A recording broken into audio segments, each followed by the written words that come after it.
How long?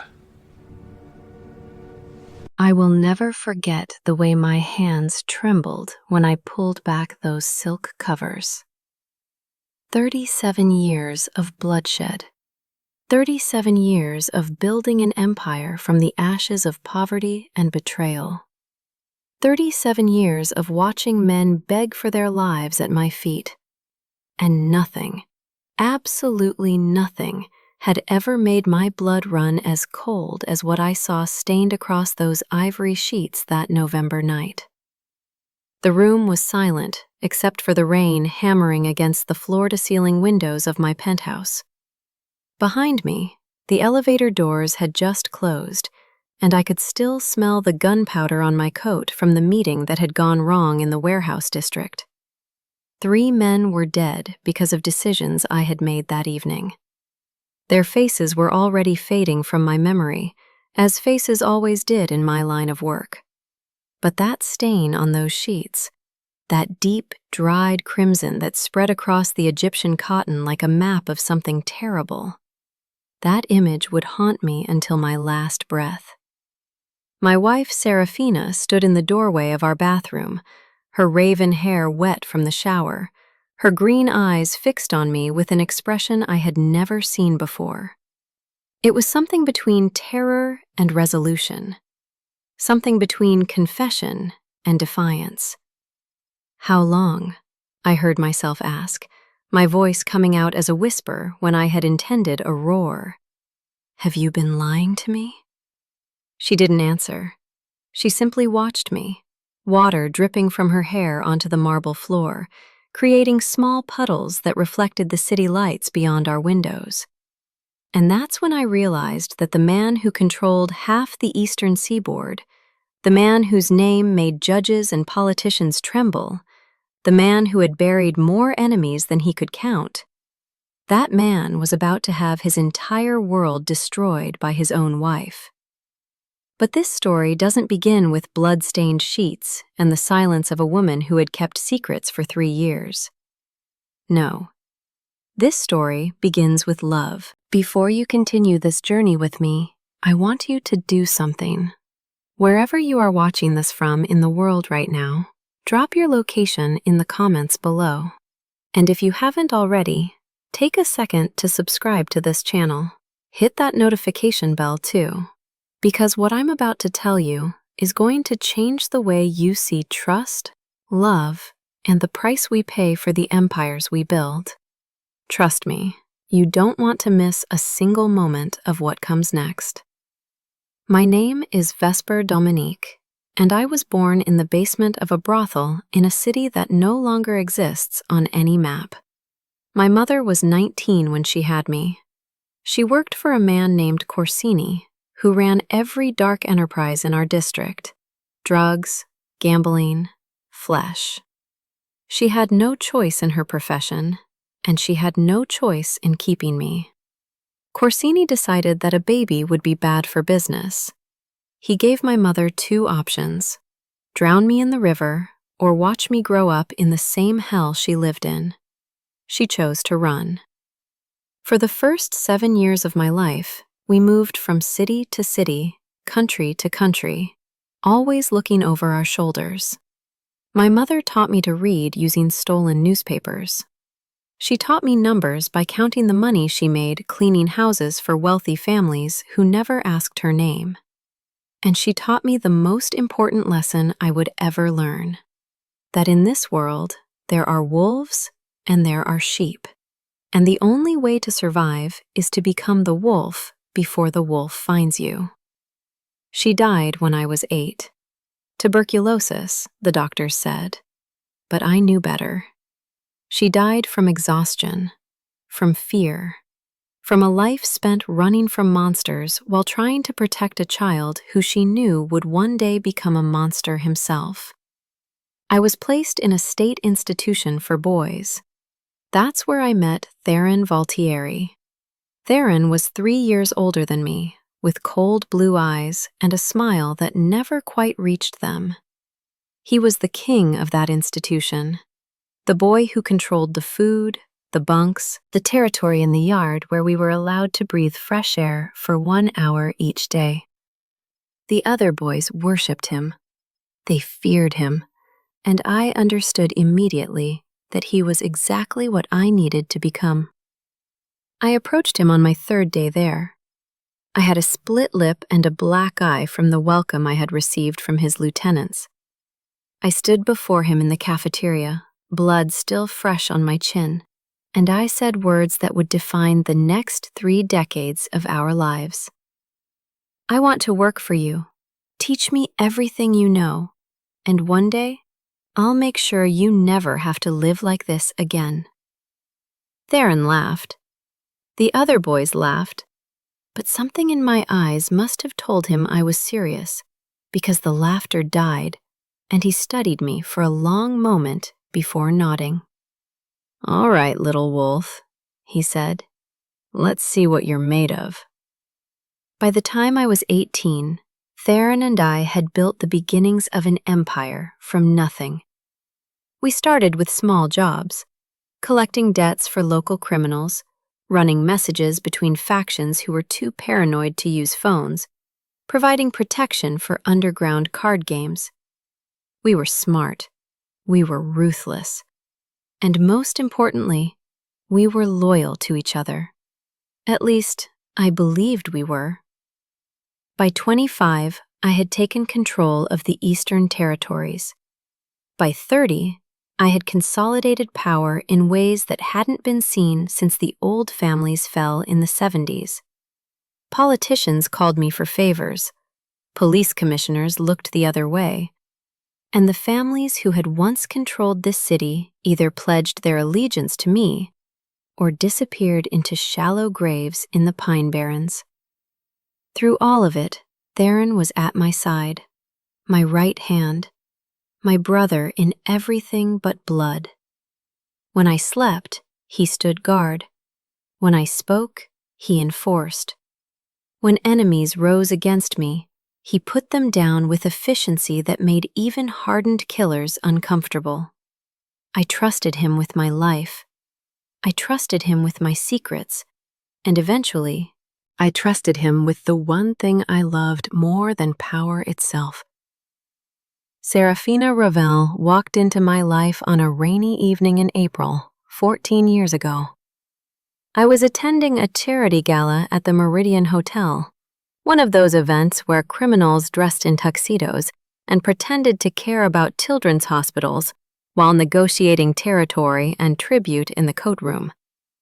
She was working as a server. 23 years old, with hair like midnight, and eyes that seemed to hold secrets of their own. She moved through the crowd with a grace that made the wealthy women in their designer gowns look clumsy and overdressed. And when she approached my table with a tray of champagne, she didn't lower her gaze the way the other servers did. She looked directly at me, and she smiled. "You look like you'd rather be anywhere else," she said, her voice low enough that only I could hear. "I would," I admitted, "but appearances must be maintained." "Appearances are exhausting," she replied, "especially when everyone in this room knows exactly what you are." Any other person who spoke to me that way would have been having a very different conversation within the hour. But something about her fearlessness, her honesty, her absolute refusal to treat me like the predator I was, it disarmed me in a way I had never experienced. "That am I?" asked. She leaned closer, her lips nearly brushing my ear. "Dangerous, but lonely, and tired of pretending you're not both." She walked away before I could respond. I watched her disappear into the crowd, and I knew in that moment that my life had just changed forever. I had Theron find out everything about her. Serafina Ravel, born in a small coastal town to a fisherman father and a mother who taught music at the local school. Full scholarship to university, degree in literature, dreams of becoming a writer. She worked 3 jobs to pay for her younger brother's medical treatments after a car accident left him paralyzed. She was good. Genuinely, truly good. The kind of good I had spent my entire life convincing myself didn't exist because it made what I did easier to stomach. I should have stayed away from her. Instead, I came back to that hotel the next night, and the night after, and every night for 2 weeks until she finally agreed to have coffee with me after her shift. "Why me?" she asked on that first date, her hands wrapped around a chipped mug in a diner that had probably never served someone like me. "You could have anyone. Women far more beautiful, more sophisticated, more appropriate." "I don't want appropriate," I said. "I want real." She studied me for a long moment. "If I let you into my life, I need to know something first. Anything. Will you ever lie to me? About who you are, what you do, the choices you make?" I should have lied. It would have been so easy to tell her what she wanted to hear, to paint myself as something softer than I was, to buy myself time until she was too deeply attached to walk away. Instead, I told her the truth. "I have killed men, Serafina. I have destroyed families. I have built everything I have on a foundation of blood and fear, and I will not apologize for it. If you walk out of this diner right now, I will understand. But if you stay, I will spend every day for the rest of my life trying to be worthy of you, even though I know I never will be." She didn't walk out. She reached across the table and took my hand in hers. "Everyone deserves someone who sees them as they truly are," she said quietly, "and loves them anyway. Maybe that's my gift to the world. Maybe that's my curse.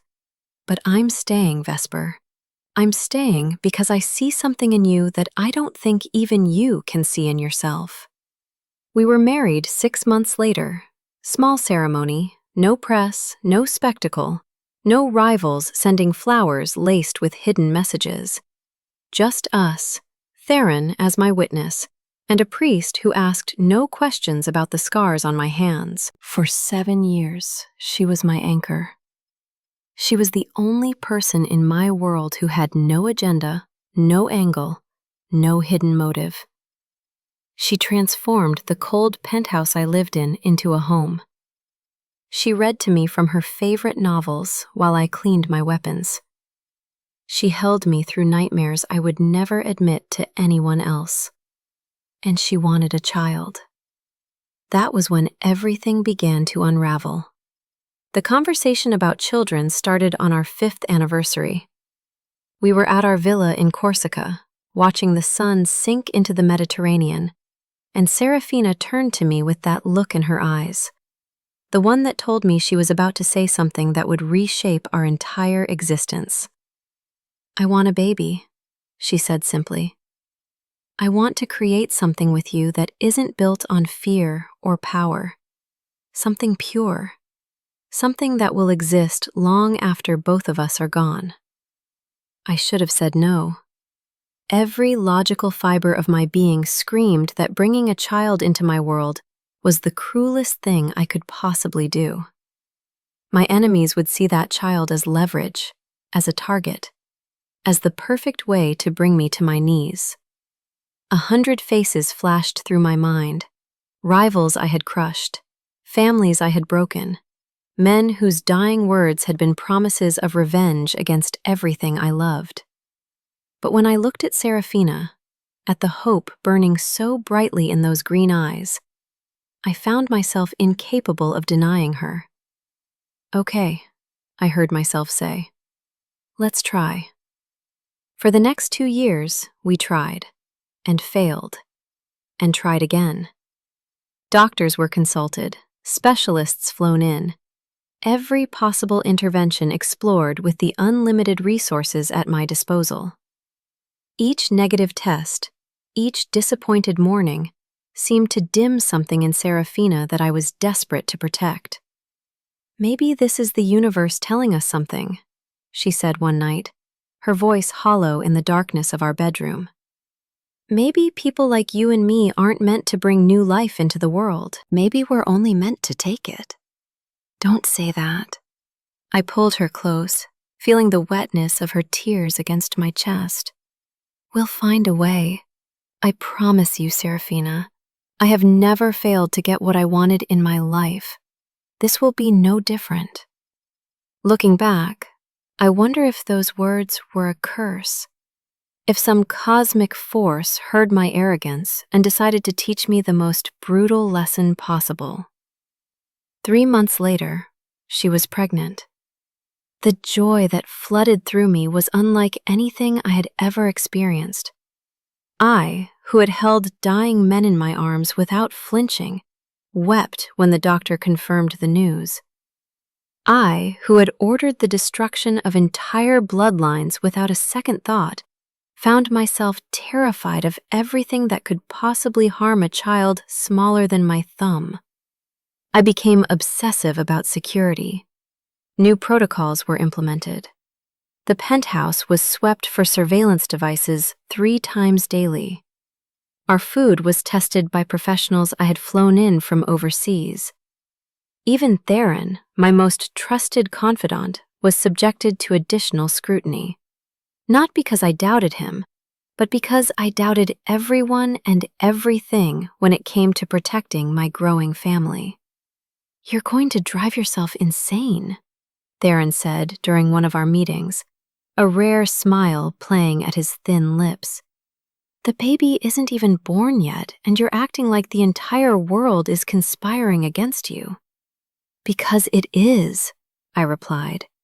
"Every man we've ever crossed, every family we've ever destroyed, they all know that a child would be my weakness. I won't give them the opportunity to exploit it." Theron nodded, his expression shifting to something I couldn't quite read. "You're right to be cautious. You know I would never let anything happen to your family, brother. You know that, don't you?" "Of course," I said, clapping him on the shoulder. "You're the only person in this world I trust completely." Those words would haunt me for years to come. Serafina's pregnancy progressed beautifully. By the 2nd trimester, she was glowing, radiant in a way that seemed to light up every room she entered. She spent her days preparing a nursery in the room adjacent to ours, painting the walls a soft sage green, assembling furniture with her own hands despite my protests, organizing tiny clothes that seemed impossibly small. "We need to discuss names," she said one evening, her hand resting on her growing stomach. "I was thinking Calum for a boy. It means sky in Latin. I want our child to feel limitless, even if the world tries to put them in a cage."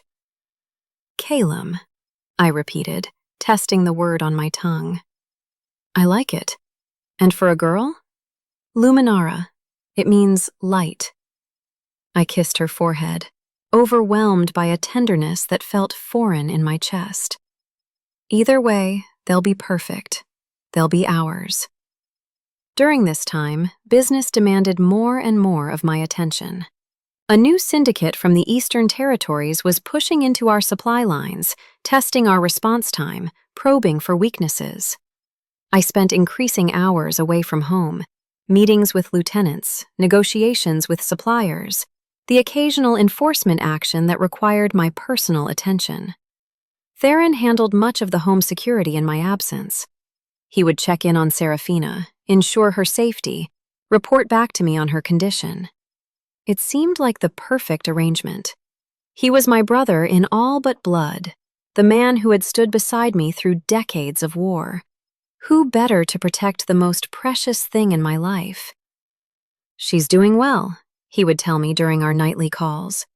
"Reading in the garden today. Ate a full dinner. The baby kicked for the first time. She said to tell you it felt like butterflies." "Thank you, Theron," I would say, relief flooding through me despite the chaos surrounding my work. I don't know what I would do without you. You'll never have to find out, he would reply. Brothers forever. It was during my 6th week away, the longest I had ever been separated from Serafina, that I received a call that stopped my heart. Mr. Dominique. The voice belonged to Lennox, one of my security specialists stationed at the penthouse. There's been an incident. The world narrowed to a single point. What kind of incident? Mrs. Dominique collapsed this morning. She's been taken to the private medical facility. I'm told the situation is serious. I was on a plane within the hour. During those 5 hours in the air, I made approximately 200 calls. Doctors, specialists, security teams, anyone and everyone who might have information about what had happened to my wife. What I learned made my blood turn to ice. Serafina had ingested something toxic. Not enough to kill her, but enough to trigger a catastrophic response in her body. A response that, despite the best efforts of the finest doctors money could buy, had terminated her pregnancy. Our child was gone. By the time I landed, it was over. Serafina was stable but sedated, her face pale against the hospital pillows, her eyes moving behind closed lids in whatever nightmares the medications had trapped her in. The doctors spoke to me in gentle voices about complications, about rare reactions, about how sometimes these things simply happened despite everyone's best efforts. But I knew better. Someone had poisoned my wife. Someone had murdered my child before they had even taken their first breath. And that someone would pay with everything they held dear. The investigation began immediately. Every person who had access to Serafina's food, water, and environment was questioned. Kitchen staff, household employees, even delivery drivers who had been within a mile of the penthouse. Security footage was analyzed frame by frame. Phone records were subpoenaed through contacts at the telecommunications companies. Nothing. No leads, no suspects, no evidence of any external threat. It has to be internal, I told Theron as we sat in my office, exhaustion and rage warring for dominance in my mind. Someone we trust, someone with access. Theron's face was grim. I've thought the same thing. I've been reviewing everyone's movements, everyone's communications. If there's a traitor among us, I will find them, brother. I swear it on my life. Find them, I said, my voice dropping to something barely human. And when you do, bring them to me. What I do to them will make everything we've done before look like mercy. Serafina woke 3 days after I returned. When she opened her eyes and saw me sitting beside her bed, the first thing she did was reach for her stomach. The sound she made when she realized it was flat, that sound will echo in my nightmares until the day I die. I held her as she screamed. I held her as she sobbed. I held her as she pounded her fists against my chest, cursing me, cursing God, cursing a world that would take something so innocent from someone who had already sacrificed so much to be with a man like me. "This is because of you," she gasped between sobs. "This is because of what you are. Someone did this to punish you, and they used our baby to do it." I couldn't argue, because she was right. The weeks that followed were the darkest of our marriage. Serafina withdrew into herself, spending days in the nursery that would never be used, sitting among tiny clothes that would never be worn. She stopped eating unless I forced her. She stopped speaking unless absolutely necessary. She looked at me like I was a stranger, or worse, like I was the enemy. "I need time," she finally said, nearly 2 months after we lost the baby. "I need to be somewhere that doesn't remind me of everything we lost." "Where?" I asked, desperate to give her anything that might bring back even a shadow of the woman she had been. Our villa in Corsica. I want to go alone. I want to heal without the pressure of pretending I'm okay for your sake. Every instinct screamed against it. The thought of her alone, unprotected, thousands of miles from where I could ensure her safety. It went against everything I had learned in a lifetime of violence. But the look in her eyes broke me. Okay, I agreed. But you'll have security, non-negotiable. Fine. Her voice was flat. But I don't want to see them. I don't want to feel like I'm in a prison while I'm trying to remember what it feels like to be alive. She left the next morning. Now, here's a question I want you to think about. Have you ever trusted someone so completely that you never even considered they might betray you? Have you ever been so close to someone that their deception would be invisible simply because you couldn't imagine them capable of it? Think about that. Think about the person in your life who fits that description. And then ask yourself, how well do you really know them? Drop your thoughts in the comments below. Because as this story continues, you're going to see exactly how dangerous misplaced trust can be. I threw myself into work while Serafina healed. The investigation into who had poisoned her continued, but leads were scarce, and frustration mounted with each passing week. Theron worked tirelessly beside me, analyzing data, interrogating suspects, following every thread, no matter how thin. We'll find them, he assured me repeatedly. Whoever did this cannot hide forever. But months passed, a year passed, then 2 years, then 3, and still we found nothing. Serafina eventually returned from Corsica, but she was different. Quieter, more guarded. She went through the motions of our marriage, the dinners, the social events, the careful facade of normalcy that our life required. But the spark that had first drawn me to her seemed permanently extinguished. We didn't discuss children again. The nursery door remained closed. The wound was too deep, too raw, too permanent. I convinced myself that this was simply our new reality. That tragedy had changed us both, and the best we could hope for was peaceful coexistence in the ruins of what our love had once been. I was wrong. Because Serafina hadn't been healing in Corsica. She had been hunting. The night I discovered the sheets began like any other. I had returned from a particularly brutal evening of business. A negotiation that had required more enforcement than diplomacy, leaving 3 men dead in a warehouse that would need to be cleaned and sold by morning. My coat smelled of gunpowder and copper. My hands still felt the phantom weight of the weapon I had used, and my mind was occupied with the logistics of covering our tracks. Serafina was already home when I arrived. She had attended some charity event earlier in the evening, the kind of social obligation that kept our reputation polished while providing cover for the darker aspects of our existence. Her gown was still hung over a chair in our dressing room, emerald silk that matched her eyes. I showered in the guest bathroom, not wanting to disturb her if she was already sleeping. By the time I finally made my way to our bedroom, it was nearly 2 in the morning. The room was dark except for the city lights filtering through the windows. I could see the silhouette of our bed, the familiar outline of furniture that had witnessed a decade of marriage, of love, of loss. And I could see that something was wrong. The sheets were different. Instead of the usual silk that Serafina insisted upon, these were rougher, thicker. Cotton, perhaps.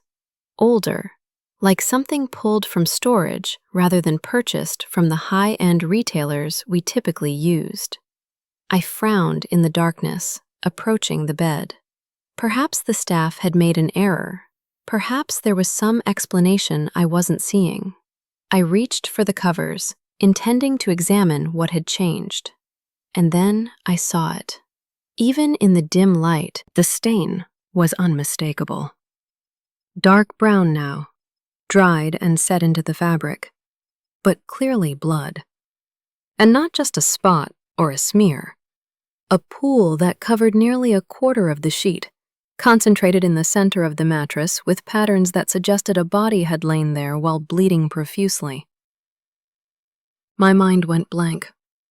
For 37 years, I had trained myself to think clearly in moments of crisis, to analyze, to strategize, to respond with precision rather than emotion.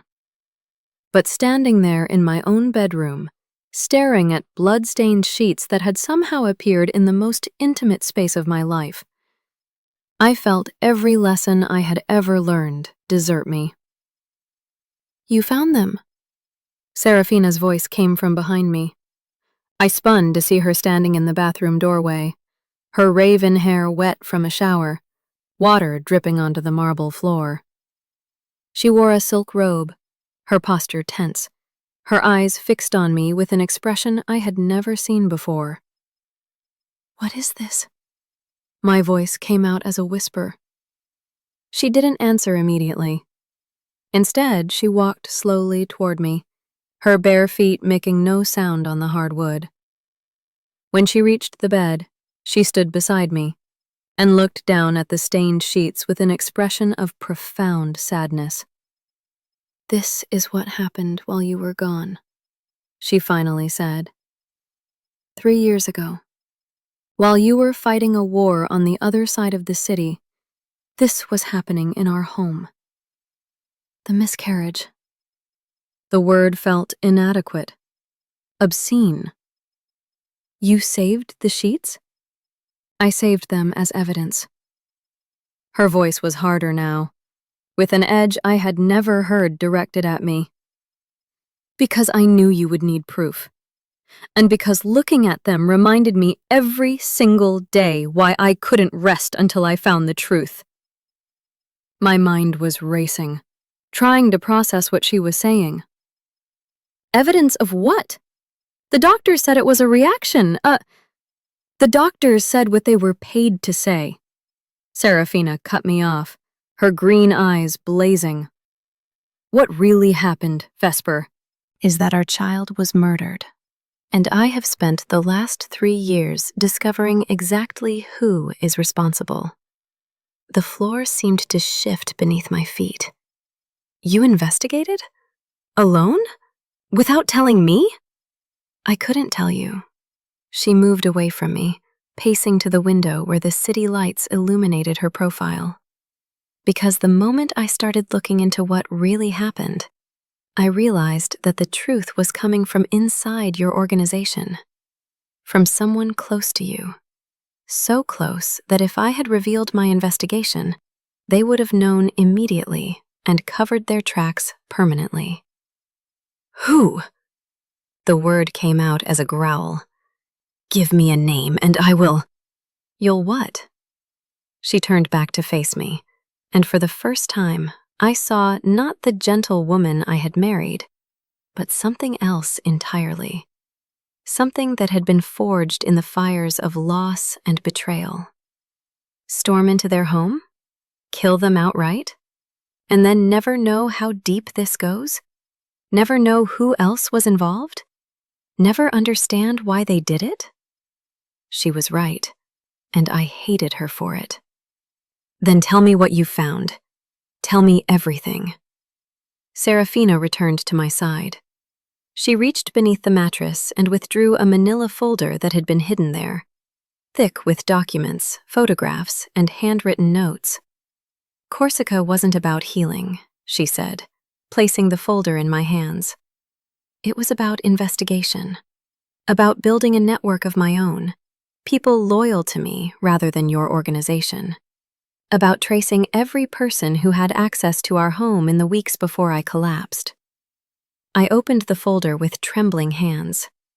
Inside were security logs, financial records, phone transcripts, and surveillance photographs that must have taken years to compile. "The poison was administered through my prenatal vitamins," Serafina continued. "Someone replaced several capsules with a modified compound, something that would mimic a natural reaction, that would be undetectable in standard toxicology screens, something that would kill our baby while leaving me alive. Why? The question was barely audible. Why would anyone? Because of what that baby represented. Serafina's voice cracked for the first time. An heir. A continuation of your bloodline. Someone who would inherit everything you've built when you're gone. And there is someone in your inner circle, Vesper, who cannot allow that to happen. Someone who has been positioning themselves for years to take over your empire, but only if you die without leaving anyone behind to inherit. The folder fell from my hands, papers scattering across the blood-stained sheets. No, not him. Not the man who had stood beside me since we were children in that state institution. Not the man who had called me brother for 30 years. Not the man who had cried at our wedding, who had brought me reports about Serafina's well-being while I was away, who had sworn on his life that he would find whoever had hurt us. Theron. The name left my mouth like a prayer for something that was already dead. Yes. Serafina's confirmation was quiet, but absolute. Theron Valtieri. Your right hand. Your brother in everything but blood. The man who replaced my vitamins, who bribed the doctors to falsify their reports, who has been systematically positioning himself to inherit your empire by ensuring you would never have anyone else to leave it to. I staggered backward, catching myself on the dresser before my legs could give out completely. The room was spinning. 30 years of memories flashed through my mind. Every moment of trust, every confession shared, every time I had let down my guard because I believed, truly believed, that there was one person in this world who would never betray me. There's more. Serafina's voice pulled me back from the edge of darkness. This wasn't his first attempt. I found records of 2 other women you were involved with before me. Brief relationships that you probably barely remember. Both of them became pregnant. Both of them miscarried under suspicious circumstances, and Theron was involved in both cases. The walls were closing in. He's been doing this for years? Since before I ever met you. He's been ensuring that you never have an heir, never have anyone to leave your empire to, so that when you eventually die, whether from enemies, from age, or from an accident he engineers himself, everything falls to him. I thought about the investigation over the past 3 years. Theron leading the charge. Theron analyzing the evidence. Theron assuring me repeatedly that we would find the truth. He had been hunting himself. He had been leading me in circles while laughing behind my back. The rage that filled me was unlike anything I had ever experienced. It was biblical. It was absolute. It burned so hot that I was surprised the air around me didn't catch fire. Where is he now? I demanded. At the warehouse facility on Mercer Street. He has a meeting there at 4 in the morning. A shipment arrival that he thinks you don't know about. Serafina moved toward the closet, retrieving something from a hidden compartment. When she turned back, she was holding a familiar weapon. My old pistol, the one I had used for my first enforcement action decades ago. I've spent 3 years preparing for this moment, she said, extending the weapon toward me. Building resources, gathering allies, waiting for the perfect opportunity to give you everything you would need to understand the full scope of his betrayal. But the choice of what happens next is yours. It always has been. I took the weapon from her hands. It was lighter than I remembered. Or perhaps I was simply stronger than I had been when I first learned to use it.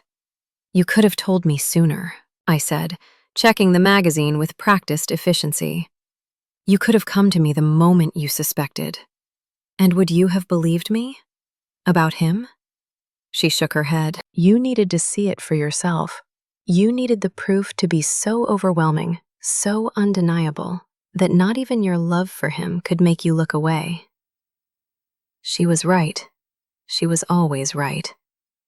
There's one more thing, Serafina added, reaching for her robe and letting it fall to the floor. She stood before me in nothing but the city lights, and my eyes were drawn immediately to her stomach. There was a scar there, a thin line running just below her navel, silvery with age, but unmistakable. "When I lost the baby," she whispered, "the damage was extensive. The doctors told me I would never conceive again, but I found other doctors, better doctors, and I have spent the last 3 years healing in more ways than one." She took my hand and placed it flat against her stomach, against that scar, and I felt it, a flutter of movement, tiny, barely perceptible. 20 weeks, she said, her voice breaking on the words. I wanted to wait until I was sure, until the baby was strong enough to survive anything, until we were in a position to eliminate every threat before they could hurt us again. Tears I didn't know I was capable of slid down my cheeks. Serafina. This is our second chance, Vesper, our redemption. But we can only have it if we're willing to burn down everything that threatens it. She reached up to wipe my tears away. Are you ready to burn? I kissed her forehead, breathing in the scent of her hair, feeling the impossible miracle of movement beneath my palm. I've been burning since the day I met you, I said. Now it's time to let someone else feel the flames. The warehouse on Mercer Street was a monument to old industry, red brick walls stained with decades of pollution, windows so grimy that the lights inside appeared as nothing more than distant, amber glows. It had been in our network for 15 years, serving as a transit point for shipments that were never documented and never questioned. Theron had chosen it specifically because of its isolation. Located in a dead zone of the shipping district, surrounded by abandoned buildings and broken streetlights, it was perfect for operations that required discretion. Tonight, it would serve a different purpose. I arrived at 3 in the morning, an hour before Theron's meeting was scheduled to begin. My driver remained in the car while I approached on foot, my weapon pressed against my back, the weight of it a comfort rather than a burden. The warehouse appeared empty, but I knew better. I had spent the last 3 hours coordinating with the loyal soldiers Serafina had cultivated during her years of secret investigation. 15 men, all vetted, all confirmed to have no connection to Theron's network of corruption, were now positioned at every possible exit. When the moment came, there would be no escape. I found a vantage point on the second floor, behind a stack of crates that smelled of motor oil and forgotten commerce. From there, I could see the main floor below, where a makeshift office had been set up, with mismatched furniture and a single bare bulb hanging from the ceiling. At precisely 4 o'clock, headlights swept across the grimy windows, and the sound of engines announced Theron's arrival. He entered through the main doors, flanked by 2 of his personal guards. Men I recognized, men I had trusted, men who were now revealed as part of his private army of traitors. He moved with the casual confidence of someone who believed himself untouchable, his expensive coat brushing against his legs as he strode toward the makeshift office. Status report, he demanded as he settled into a chair that creaked under his weight. One of his men, a younger soldier named Vance, stepped forward with a tablet. The shipment from overseas has been delayed by 24 hours. Port Authority complications. Complications we paid to avoid, Theron replied, his voice carrying the edge of irritation. Handle it. Double the payment if necessary, but I want those containers moving by tomorrow night. Yes, sir. I watched from the shadows as they discussed logistics, shipments that I had known nothing about, revenue streams that had never appeared in the reports Theron delivered to me, an entire shadow operation running parallel to the empire I believed I controlled. 3 years, perhaps longer. How much had he stolen from me? How much had he built behind my back while pretending to serve my interests? But none of that mattered compared to what he had taken that couldn't be measured in money. A child. Our first child. The baby who would have been nearly 3 years old by now, running through the halls of our penthouse, filling our home with laughter instead of silence. I descended from my vantage point as silently as I had climbed, moving through the shadows until I was positioned directly behind the stack of crates nearest to where Theron sat. And then I stepped into the light. "Good evening, brother." The effect was instantaneous. Theron's guards reached for their weapons, but they froze when they saw the red dots appearing on their chests. Laser sights from the rifles my men had trained on them from positions throughout the warehouse. Theron himself went pale, his blue eyes widening as he processed my presence and what it implied. "Vesper." He forced a smile that looked more like a grimace. "I wasn't expecting you. I thought you were occupied with the situation on the east side." I was, until my wife showed me some very interesting documents. I moved closer, keeping my weapon at my side for now. Documents about prenatal vitamins, about bribed doctors, about a pattern of eliminating any potential heirs to my organization that stretches back over a decade. The color drained from his face entirely. For the first time since I had known him, Theron Valtieri looked genuinely afraid. "Whatever she told you, she's lying." The words came out too fast, too desperate. "She's been unwell since the miscarriage. Paranoid, delusional. You know how much she suffered, Vesper. She's looking for someone to blame, and she has proof." I cut him off with a wave of my hand. "Financial records, communications, surveillance footage you didn't know existed. Everything, Theron.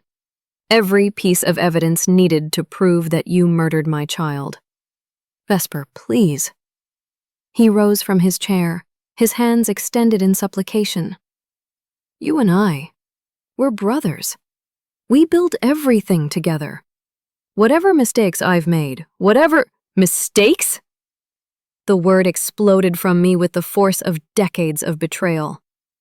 "You call murdering 3 unborn children a mistake? You call poisoning my wife a mistake? You call systematically destroying any chance I had of leaving a legacy a mistake?" My weapon was in my hand now, aimed directly at his chest. "I trusted you." My voice cracked on the words. "With everything. With my life. With my secrets. With her. And this is what you did with that trust." Theron's facade finally crumbled completely. The mask of brotherhood slipped away, replaced by something cold and calculating. The true face he had hidden from me for 30 years. "Legacy?" He laughed, but there was no humor in it. "You think you deserve a legacy? You, who came from nothing, who clawed your way up from the gutter, who dared to stand where men like me should have stood." The confession flowed from him like poison. "I was supposed to inherit this world," he continued, his voice rising with resentment that had festered for decades. "My family built the foundations of this empire before you were even born. But then you came along, this orphan, this nobody, and you started taking everything. The territory, the alliances, the respect that should have been mine." "Your family?" I shook my head. "I never knew, because I never told you. I played the part of the loyal lieutenant, the humble brother, while you ascended to heights that were supposed to be my birthright." His lips curled into a sneer. "But I found a way to reclaim what was stolen from me. Every heir you might have produced, every child who might have continued your undeserving bloodline. I eliminated them. And when you eventually die, everything will revert to its rightful owner. Me. You're insane. No. Theron shook his head slowly. I'm patient. And my patience was about to pay off. Just a few more years, perhaps a decade, and you would have been gone. Whether by enemy action, by accident, or by the heart attack I've been slowly inducing with the compounds in your morning coffee. The world tilted. You've been poisoning me too? A slow process, undetectable, designed to weaken you over time, to make your eventual death appear natural. His smile was grotesque. You see, I've thought of everything. I've been playing this game since before you even knew there was a game being played. I should have killed him then. The weapon was in my hand, my finger on the trigger, and every instinct screamed for his blood to paint the warehouse floor. But death was too easy, too quick, too merciful for what he had done. You're right about one thing, I said, lowering my weapon. There has been a game being played. But you've been so focused on your own moves that you never saw the pieces being arranged against you. From the shadows behind Theron, a figure emerged. Serafina.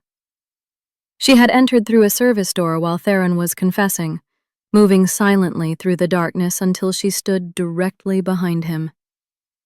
In her hand was a small device, a recording unit that had captured every word of his admission. Hello, Theron, she said, her voice calm and cold. It's been a while since we've had a real conversation. He spun to face her, shock overriding his features.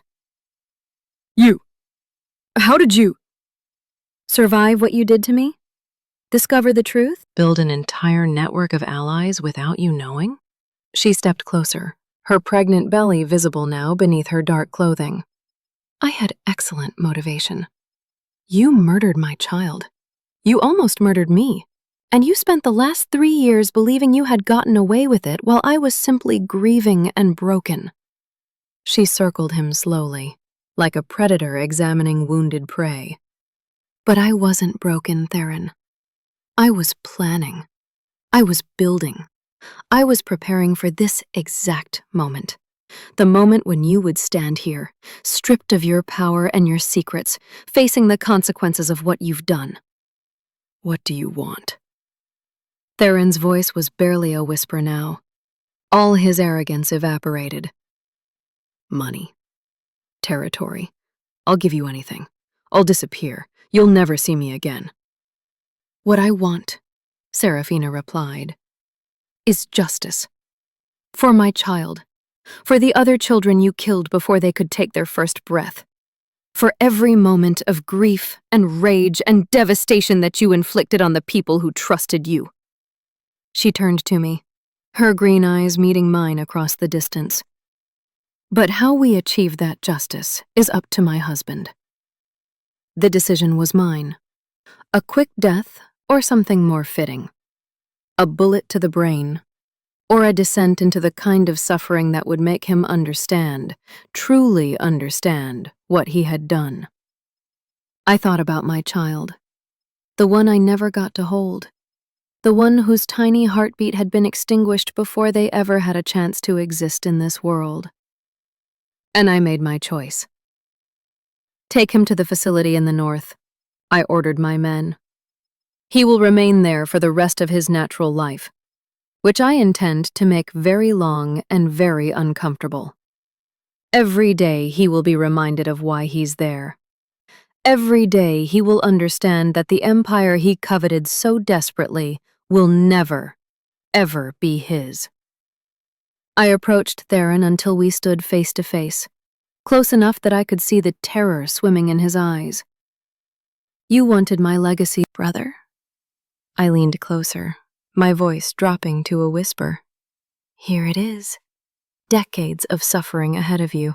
spent knowing that everything you worked for has been destroyed, and the child you tried to prevent, the heir you were so desperate to eliminate, they will grow up knowing exactly who you are and what you did. Your name will be a lesson they learn, a cautionary tale about what happens to traitors in our family. Theron's legs gave out. He collapsed to his knees, weeping, begging for a mercy that would never come. I felt nothing but cold satisfaction. In the weeks that followed, I dismantled everything Theron had built in the shadows. His network of corrupted soldiers was identified, interrogated, and dealt with according to their level of involvement. Those who had knowingly participated in his betrayal disappeared into the same facility that now housed their former leader. Those who had been manipulated without understanding the full scope of his plans were given the opportunity to demonstrate renewed loyalty. Opportunities that most of them seized with desperate gratitude. The financial records Serafina had compiled revealed the true extent of Theron's theft. Over the past decade, he had diverted nearly $40 million into accounts he controlled, building a war chest for the day when he would finally move against me. That money was recovered. Those accounts were seized. The wealth he had accumulated through murder and betrayal was redistributed to the soldiers who had remained loyal throughout. Soldiers who had never suspected that the second-in-command they followed was planning to destroy everything they had helped build. But the most important work happened at home. Serafina and I rebuilt our marriage from the ground up. The secrets that had stood between us were gone now, replaced by a transparency that felt both terrifying and liberating. She told me everything about her years of investigation, the allies she had cultivated, the risks she had taken, the nights she had spent reviewing evidence while I slept peacefully beside her, unaware of the war she was fighting on my behalf. "Why didn't you tell me sooner?" I asked one evening as we sat together in the nursery she had once abandoned, the room now redecorated for the child who would actually use it. "I could have helped. We could have faced this together from the beginning." "Because you would have killed him immediately," she replied, her hand resting on her growing stomach. "And while that would have felt satisfying in the moment, it would have left his network intact. His corrupted soldiers would have gone to ground, regrouped, possibly continued his work without him. The only way to truly end the threat was to expose it completely, to unravel every thread, to ensure that when we finally struck, there would be nothing left for anyone to inherit." She was right. She was always right. "And there was another reason," she added, her voice softer now. "I needed to know that I could do this, that I wasn't just the wife of a powerful man, protected by his shadow, useless without his strength. I needed to prove, to myself, if to no one else, that I was capable of fighting my own battles, of protecting my own family."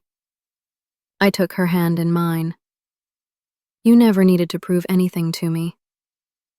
I wasn't proving it to you." She smiled, and for the first time in years, it reached her eyes. "I was proving it to myself, to the woman who almost let grief destroy her, to the mother who thought she had failed her child. I needed to know that I could rise from that darkness and become something more." And she had. The woman I had married, gentle, kind, my anchor in a world of violence, had transformed into something harder, something fiercer, something that matched the steel I had been forged from in my own youth. We were equals now, in every sense of the word. The remaining months of her pregnancy passed in a kind of tense peace. I reduced my involvement in day-to-day operations, delegating to lieutenants who had been vetted and re-vetted in the wake of Theron's betrayal. Lennox, the security specialist who had alerted me to Serafina's initial collapse, proved himself invaluable. a man of unwavering loyalty who had never once been tempted by Theron's machinations. When he asked why he was being promoted so suddenly, I told him the truth. Because you called me the moment something was wrong. You didn't try to handle it yourself, didn't try to spin it, didn't try to protect anyone except my wife. That kind of loyalty is rarer than you know. Lennox nodded, his expression solemn. I'll never give you a reason to doubt it, sir.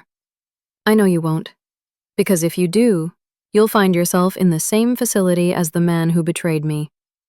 And I assure you, Theron is not enjoying his accommodations. The baby arrived in early spring, announced by a rainstorm that seemed to wash the entire city clean. A boy, 7 pounds, 4 ounces, with his mother's dark hair and my eyes. When the doctor placed him in my arms for the first time, I felt something shift in my chest. A rearrangement of priorities so fundamental that I barely recognized myself in its wake. This tiny creature, this impossible miracle, had become the center of my universe in the span of a single heartbeat. Calum, Serafina whispered from her hospital bed, exhausted but radiant, just like we planned. Calum Dominique. Sky. Limitless. The air that Theron had tried so desperately to prevent. The continuation of a bloodline that refused to be extinguished. I held my son close and made him a silent promise. I would protect him with everything I had. I would build a world where he could thrive, where he could be more than I had been, where he could choose his own path without the shadows of my choices darkening his way. And if anyone ever threatened him, if anyone ever tried to do to him what had been done to the siblings he would never know, I would burn the entire world to ashes before I allowed them to succeed. This was my legacy now.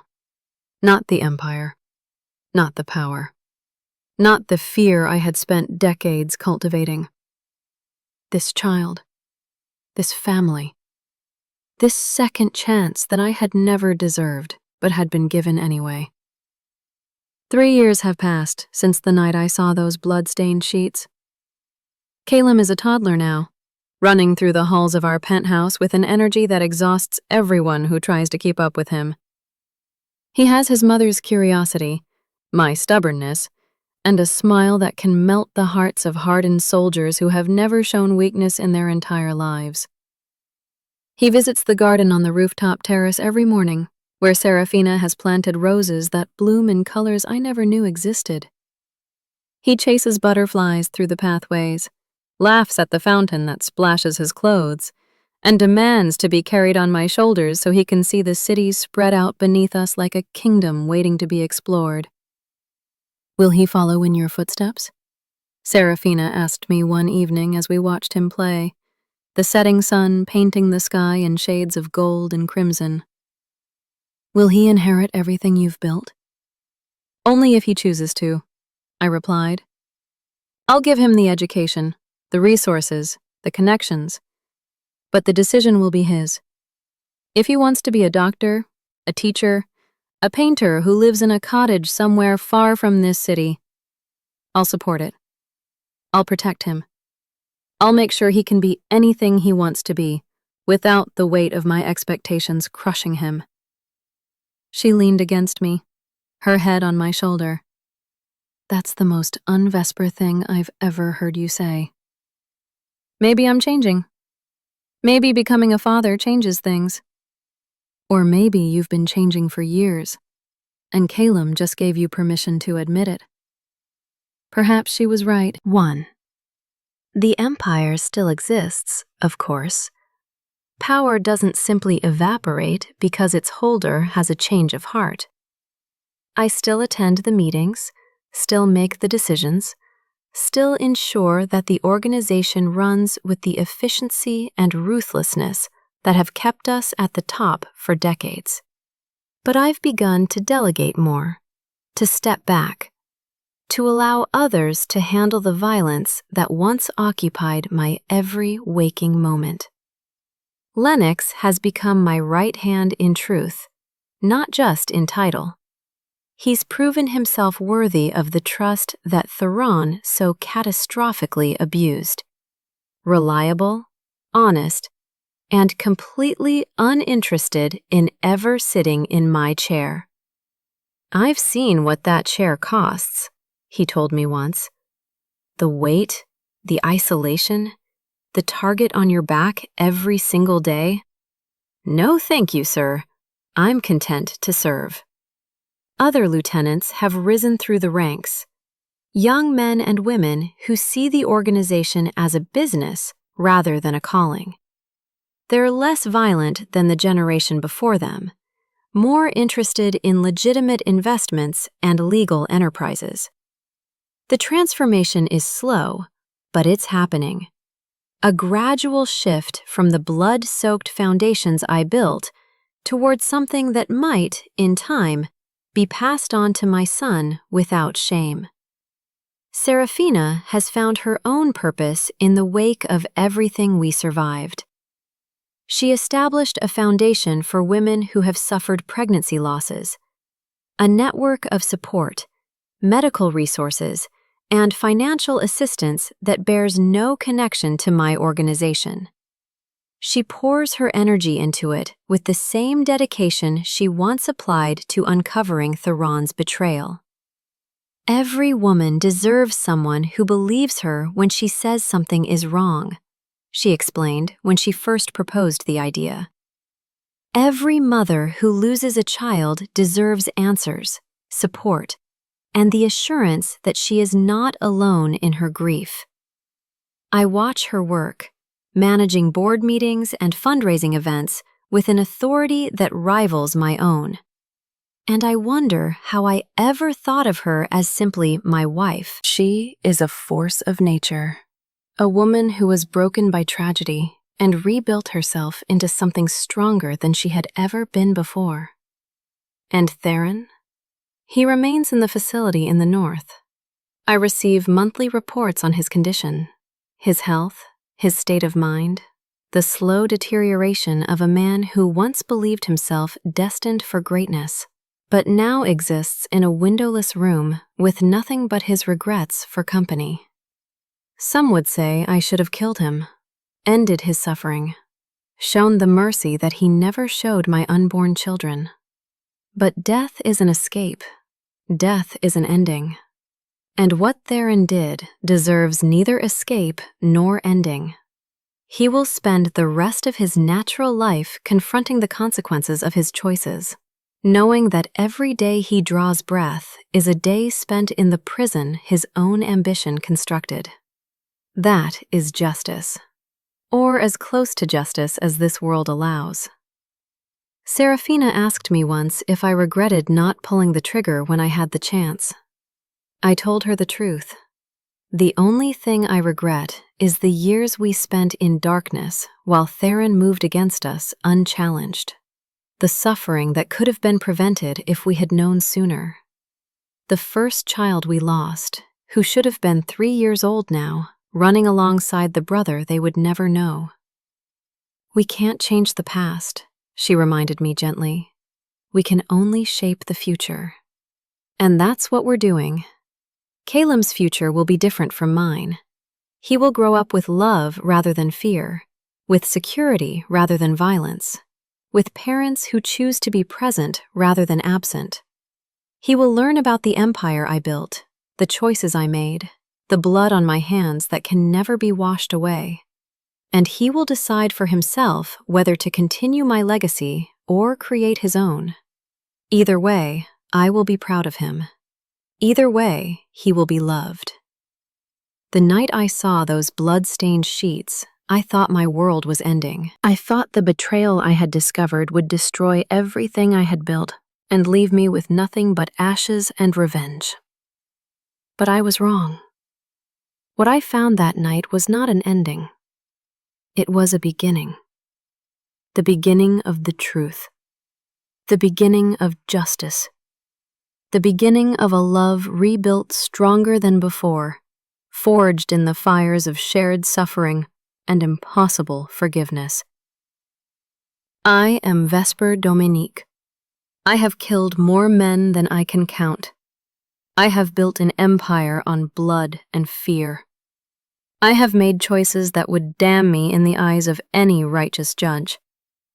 But I am also a husband who would burn the world for his wife, a father who would move heaven and earth for his son, a man who was given a second chance he did not deserve and chose to honor it with every breath I take. If there's one thing I've learned, it's this. Monsters aren't born. They're made. By hunger, by betrayal, by the lie that power can replace love. I spent most of my life feeding that lie, and it cost me more than I will ever fully comprehend. But redemption doesn't arrive all at once.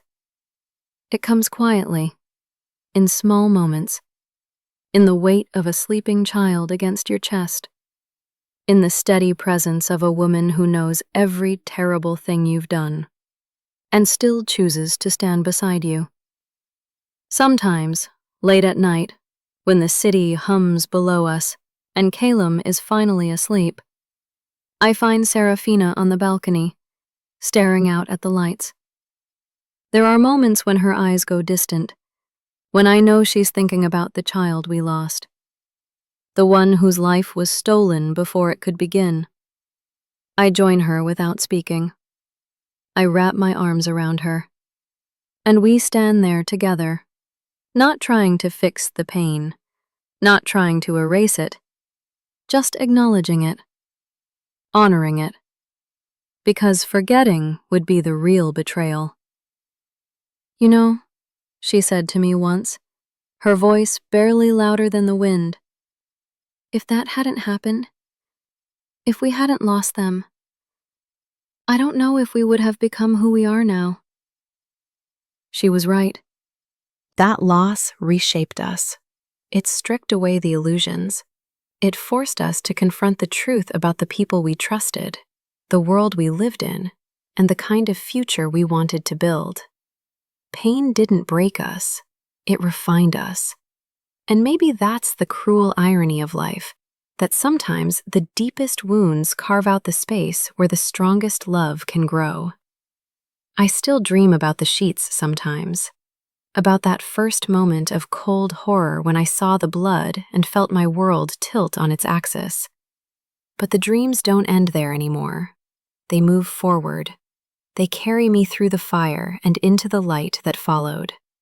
Because the sheets weren't the end of my story. They were the proof that lies always surface, that secrets rot from the inside, that no empire, no matter how powerful, is immune to the truth. And they were the catalyst that saved my family. If you've stayed with me until this moment, then you already understand something important. Life will test you at your weakest point. It will strike where you're most vulnerable. And when it does, you'll have a choice, to let that pain destroy you or to let it transform you. So here's my question to you, one last time. If someone you trusted completely betrayed you, would you seek revenge or would you seek justice? Tell me what you think in the comments. I read every single one. And before you go, don't just close this story and walk away. If this moved you, if it made you feel something, if it reminded you how fragile trust really is, subscribe to the channel right now. Share this story with someone who needs to hear it. Because stories like this don't survive on algorithms. They survive because people pass them on. I'm Vesper Dominique. This was my truth. And if you're still listening, thank you. Don't scroll past the next story. Don't forget this one. And don't betray the people who trust you, because some debts are paid in blood, and others are paid for a lifetime.